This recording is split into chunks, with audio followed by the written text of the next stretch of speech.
In the heart of Mesopotamia, between the ancient rivers Tigris and Euphrates, a storm was brewing. A storm that would reshape the destiny of civilization itself. This is not just the story of an empire. This is the story of power without mercy, ambition without limit, and fear turned into a weapon. This is the Assyrian Empire.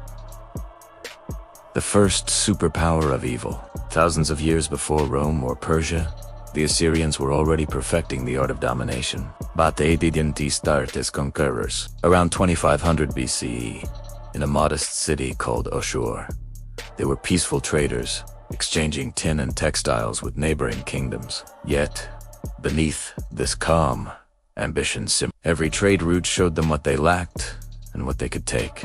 By 1400 BCE, Assyria began to change. Under kings like Ashurnasirpal II and Adad-nirari, small fortresses turned into cities, and armies began to march. Bronze swords gave way to iron, harder, deadlier, unstoppable. The Assyrians had discovered their true calling, war, and they didn't just fight wars. They engineered them.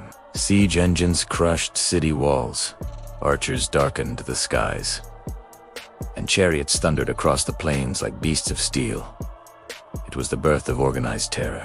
One of their first great kings, Tiglath-Pileser I, declared, "I conquered lands from sunrise to sunset."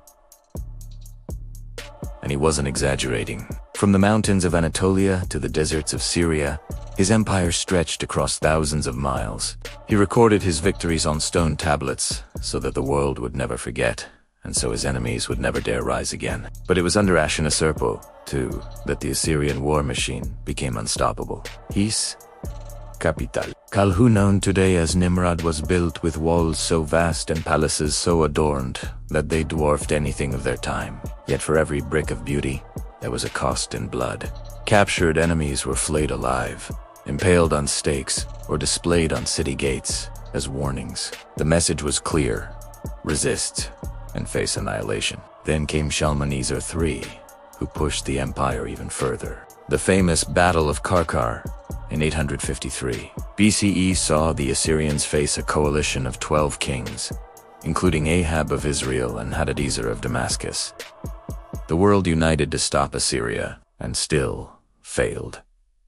Though the battle ended indecisively, it marked the beginning of the empire's iron grip over the Near East. But it was Tiglath-Pileser III, the reformer and strategist, who transformed the Assyrian state into a true superpower. He reorganized provinces, built roads for rapid troop movements, and created the first standing army in history. Under him, Assyria didn't just conquer, it administered. Rebellions were crushed before they began, and deportations moved entire populations, scattering enemies to erase their identity. He didn't just rule with power, he ruled with psychology. Then came Sargon, to the warrior king who built Dur-Sharrukin, the fortress of Sargon. His campaigns were legendary, defeating enemies in Urartu, Babylon, and beyond. But even kings fell to fate. Sargon died mysteriously in battle. His body never recovered, a bad omen for the Assyrians, who believed that dying unburied meant divine rejection. His son, Sennacherib, moved the capital to Nineveh, a city so magnificent. Its walls stretched 12 kilometers, guarded by colossal stone lions and winged bulls. But his legacy was darker still. He crushed Babylon, leveled it to the ground, and flooded it with the Euphrates. "I destroyed it like a storm," his inscriptions read. Yet, his brutality would haunt him, for he was assassinated by his own sons in a temple, fulfilling the curse of his victims. Then came Esarhaddon, a king of both conquest and rebuilding. He restored Babylon and extended Assyrian reach all the way to Egypt. Imagine, from the Nile to the Persian Gulf, a single empire ruled by fear and fire. But his successor, Ashurnasirpal, the Scholar King, brought a different kind of power. His library in Nineveh, filled with over 30,000 clay tablets, became the cradle of human knowledge. Even as wars raged, he preserved stories like the Epic of Gilgamesh, ensuring Assyria's voice would echo long after its fall. But every empire has its shadow. Beneath the golden palaces, rebellion brewed. The Babylonians rose again, this time with powerful allies, the Medes and Scythians. In 612 BCE, the unthinkable happened. Nineveh, the invincible, was surrounded.